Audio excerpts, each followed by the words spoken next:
Chapter 4, Scary Things. Jack pulled out his book and found a picture of the strong men. He read aloud. Gladiators were slaves or criminals who fought in the amphitheater.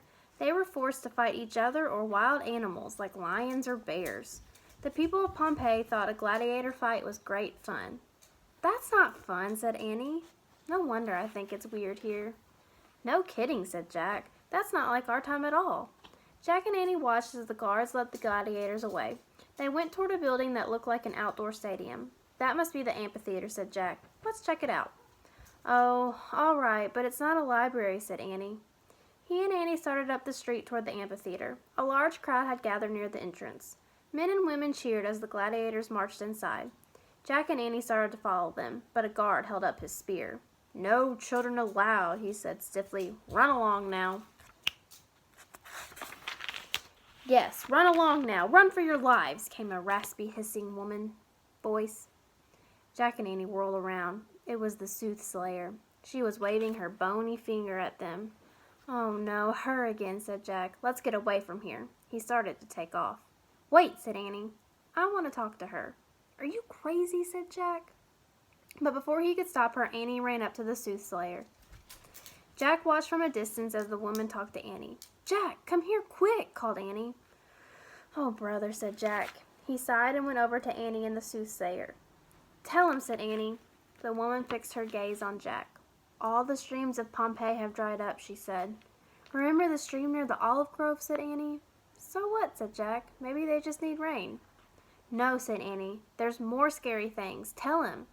"All the birds have flown away," the soothsayer said. Jack just stared at her. "She said that all the rats left too," said Annie, "and the cows are making strange noises." "But why?" said Jack. "The sea is boiling hot," the woman said, "and the ground shakes and speaks." "See, I told you," Annie said to Jack. "But why are these things happening?" Jack asked the soothsayer. "Because the end is near," she whispered hoarsely. "We have to leave now," said Annie. "But what about the library?" said Jack. "What library?" the soothsayer asked. "Show her the story title, Jack," said Annie. Jack took the piece of paper from his bag. He showed the Latin writing to her. A book with this title is in a library in this town," he said. "So?" the old woman said. "So we have to save it," said Annie. She pulled out her secret library card. The soothsayer stared for a moment at the card and the shimmering letters on it. Then she smiled warmly at Jack and Annie. "Yes, I understand now," she said. "The only library I know is in the house of Brutus." She pointed to a large villa at the end of the street. "Look there, quickly." "Will Brutus mind?" said Jack. "Brutus and his household are all in Rome," the soothsayer said. "This is merely their vacation villa." "But we can't just go in and take something of theirs," said Jack. The old woman shook her head sadly. "After today, there will be nothing left in Pompeii," she said. "Nothing at all." Jack felt a chill go down his spine. "Go and get what you came for," said the soothsayer. "Then leave at once." "Thanks," said Jack. He grabbed Annie's hand. "Come on." "Thanks," Annie called to the old woman.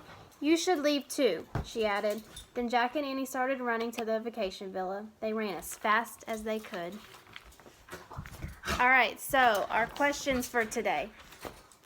Chloe. Sorry, my dogs are going crazy. What did the gladiators fight? Who wanted to talk to the soothsayer? What is something the soothsayer told the children? Whose house did they have to go to find the book?